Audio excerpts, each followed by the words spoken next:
বিসমিল্লাহির রহমানির রহিম। আজ বিশ্ব মা দিবস।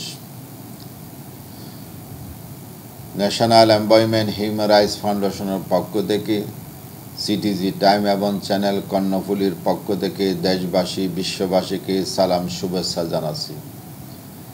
আজ মা দিবস। মা হইল সমস্ত সৃষ্টির মূল। আল্লাহ রব্বুল আলামিন মাদের মাধ্যমে আমাদেরকে সৃষ্টি করেছেন। প্রত্যেক জাতি, প্রত্যেক গোষ্ঠী, প্রত্যেক পশু পাখি সব মা থেকে জন্মগ্রহণ করে। আল্লাহ রব্বুল আলামিন এই কুদরত মা হলো সবার ঊর্ধ্বে। 1905 সালে এই মাকে ভালোবাসার কারণে একটি শিক্ষক মাকে ভালোবাসার কারণে তার মার মৃত্যুর পর সেই মাকে লালন করে মনের মধ্যে তার মাকে অসংখ্য ভালোবাসত, যার কারণে 1908 সালে মা দিবস, বিশ্ব মা দিবস পালিত হচ্ছে। আমেরিকা থেকে এটা সৃষ্টি হয়েছে। আমেরিকায় এক মহিলার মাধ্যমে এই মা দিবস সৃষ্টি হয়। আমরা মাকে প্রচণ্ড ভালোবাসি। মা থেকে আমরা জন্মগ্রহণ করেছি। আল্লাহ রব্বুল আলমিনের কাছেও মা হলো অত্যন্ত গুরুত্বপূর্ণ। আল্লাহ রসুলের কাছে জিজ্ঞাসা করা হয়, ইয়া রাসূলুল্লাহ, আমি নামাজ, রোজা, হজ, যাকাতের পরে কার এই যে আনুগত্য করব? তোমার মা। তারপরে কার? মা। তারপরে কার? মা। তারপরে সন্তানা স্বরূপ বাপের কথা বলা হয়েছে। আসলে স্বর্ণপদক, রূপা, বোঁস তিনটা মার জন্য। আজ সে মাকে অনেকে কষ্ট দিচ্ছে। আমি যুবকদেরকে বলবো, যাদের মা আছে তাদেরকে কোনো অবস্থায় কষ্ট দেওয়া যাবে না। আজ মা দিবস বলে কথা না, আমাদের দিবসটা মাকে প্রতিদিন ভালোবাসবো। প্রতিদিন মাকে ভালোবাসতে হবে। প্রতিদিন যদি আমি কর্ম যাওয়ার সময় যদি মাকে শ্রদ্ধা করি, সালাম করি, যদি যাইতে পারি, তাহলে আমি স্কুল কলেজে যেমন ভালো করব, তদরূপ আমার ব্যবসা বাণিজ্য যে কাজে যাই না কেন সে কাজে বরকতময় হবে। কারণ আল্লাহ রব্বুল আলামিন বলছে, মা যদি হাত তোলে সে হাত ফেরত দেয় না।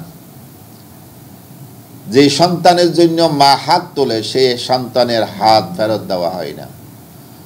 আমরা অনেকেই মার দোয়া নিয়ে আজ পৃথিবীতে অনেক কিছু অর্জন করেছে।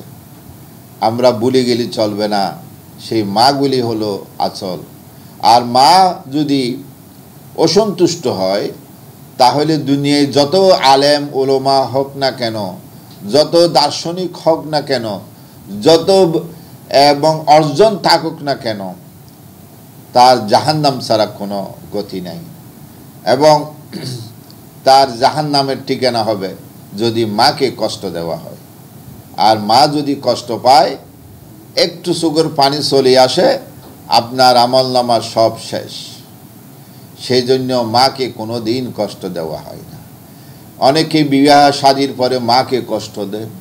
অনেকে টাকা পয়সা আছে, শহরে অবস্থান করে, মা বাপ গ্রামে বসবাস করে, কিন্তু শহরে আসলে তাদেরকে সেই মর্যাদা দেওয়া হয় না।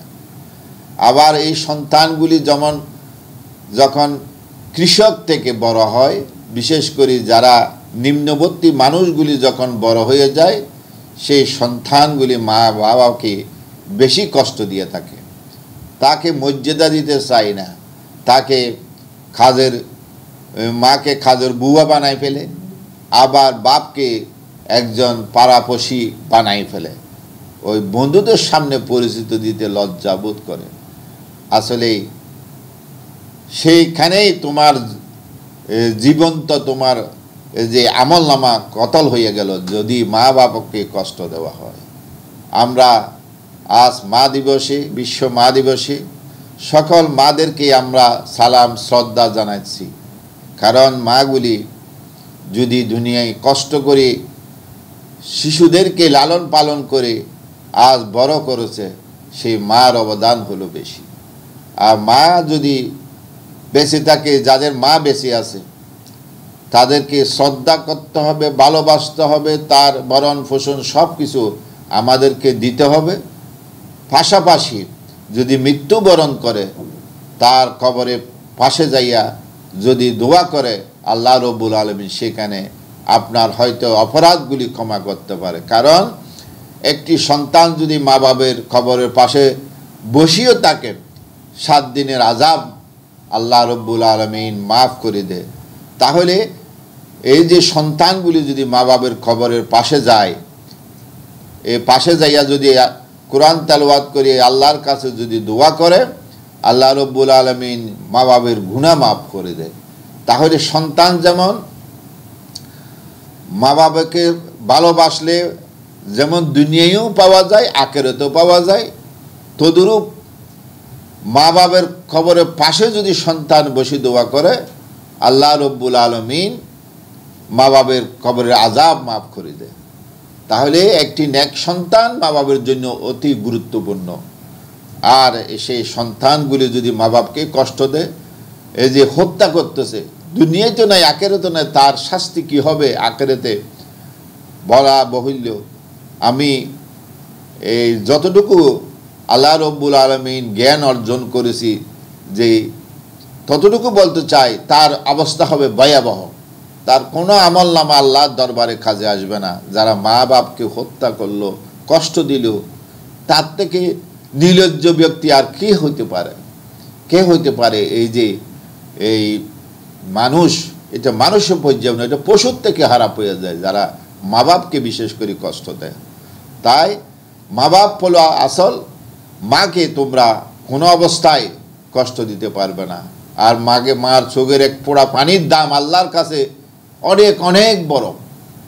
দুনিয়ায় যেমন বড়, আখিরাতেও বড়। দুনিয়ায় তুমি শান্তি পাইলে, আখিরাতে তোমার জন্য নাজাতের উসিলা হবে মার এই দোয়া। তাই আজ বিশ্ব মা দিবসে আমরা এই কথাই বলবো, ওই সন্তানেরা তোমরা মা বাপকে কষ্ট দিও না। মা বাপকে ভালোবাসো, দুনিয়ায় পাবা, আখিরাতেও পাবা। আর যদি মা বাপের কথা না শুনি তুমি অন্যায় করো, অবিচার করো, দুনিয়াও শেষ, আখিরাতেও শেষ।